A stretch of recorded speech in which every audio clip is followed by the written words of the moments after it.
Umunsi umwe warabyutse ushaka kubona inyungu, urebye hirya no hino usanga naho wazikura, ugiye kuri interineti uhasanga YouTube, urebye mu byo basanga harimo amasaha ibihumbi 3 cyangwa se 4, urebye ku basubscribers usanga ni 1000 cyangwa se 500, urebye ku gatubutse YouTube yinjiza usanga nawe nta kundi wabigenza usibye guharangatana kuri iyo zahabu ukareba ko wakuraho agace kawe.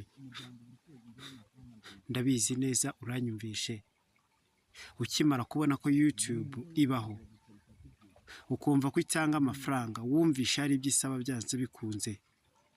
Muri byo mbisubiremo, ukinaga akajisho wasanze hariho amasaha ibihumbi 3 cyangwa se ibihumbi 4, urebye ku basubscribers usanga ni 1000 neza buzuye cyangwa se 500. Wabigenje ute? Watekereje iki? Ese wabonye wabigeraho byoroshye cyangwa se byari bigukomereye?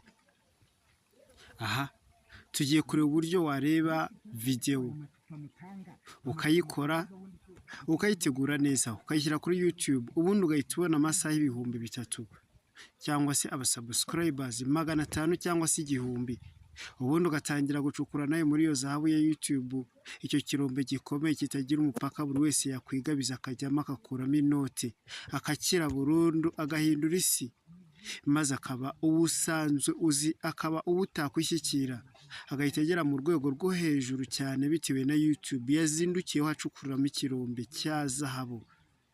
Ikaze, iyi ni Igisobanuro TV.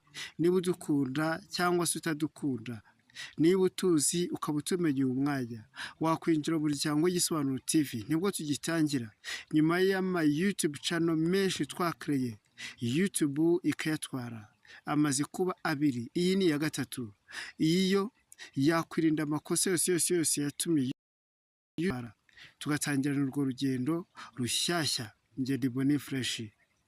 Igisobanuro TV, across the land, together we rise, together we see, the future is bright with Igisobanuro TV. Ikaze, kanda subscribe niba udukunda, ujye ubasha kubona notification y'ibindi biganiro tukugezaho.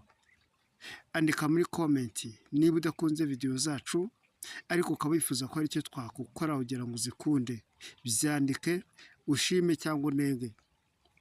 Turabakunda. Amagurupe menshi ya WhatsApp cyangwa se ya Facebook cyangwa se ahandi hantu wagiyemo wagiye ubona ama notification y'ubutumwa abantu banditse bakubwira ko bashaka kubona amasaha 1000, 3000 cyangwa se 4000 abemera kugira ngo bagire ku kirombe kiri muri YouTube channel, kugira ngo n'abakiriyitse ku mafaranga atandukanye y'amadolari, cyane ko azara amadolari abenshi bakayavunjisha mu manyarwanda, amarundi cyangwa se bitewe n'igihugu waba urimo.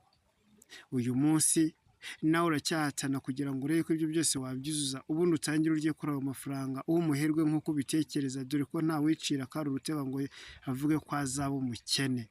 Bose intego yabo ni ugukora agatubutse. Iyo bigeze kuri YouTube channel ho ubona waratanzwe rwose, wareba ku mabwiriza agenga kugira ngo warya kuri ayo mafaranga, abasubscribers 1000 byanze bikunze baragutangira.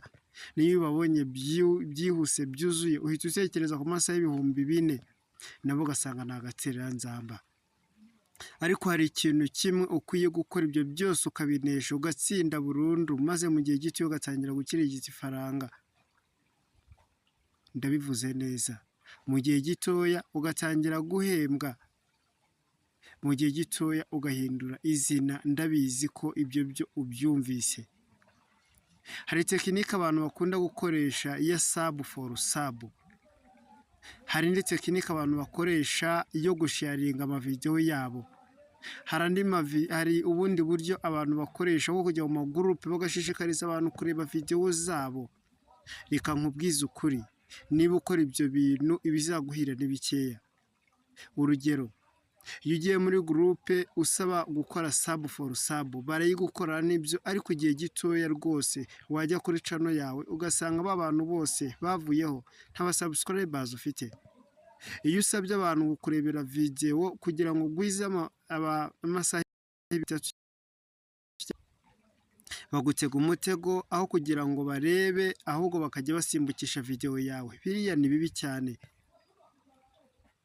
Icyo wakora ni kimwe, ni ugukora cyane udacitse intege, ugakora ibyo abantu bakeneye. Ndabizi nukora ibintu byo gushima abantu ntibazabireba, kereka utukanye.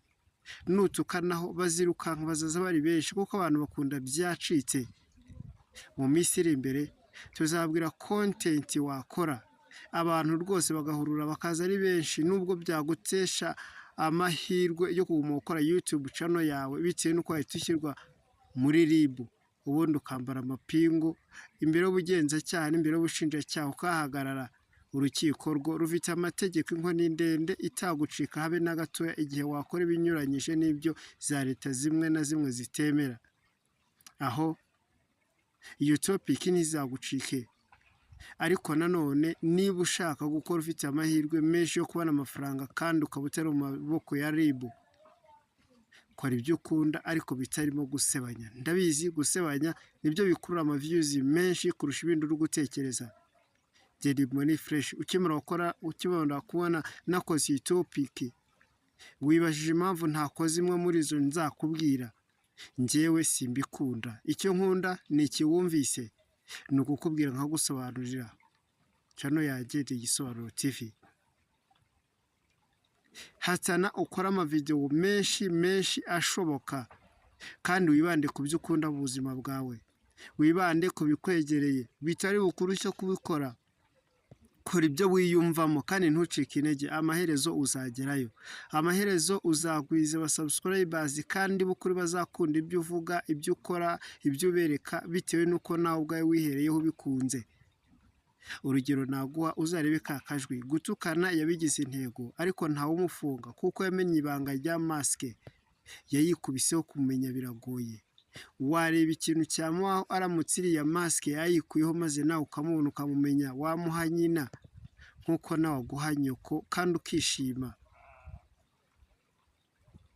Niba ushaka kureba ikindi kintu cyaguteza imbere, uzarebe Kebileme. Ni umuntu wa mbere winjije agatubutse kuri YouTube. Ibyo yiberamo ni ibintu byo gusetsa abantu gusa. Nawe niba ubikunda byaguhira. Ubundi nujya mu groupe atandukanye ya WhatsApp, ya Facebook n'ahandi usaba gukora sub for sub, ndakurahiye ntacyo uzageraho. Anga riri muri ibyo bibiri nkweretse. Kora ibyo wishimira kandi ukore cyane. Ndabakunda cyane. Ndi Boni Fresh.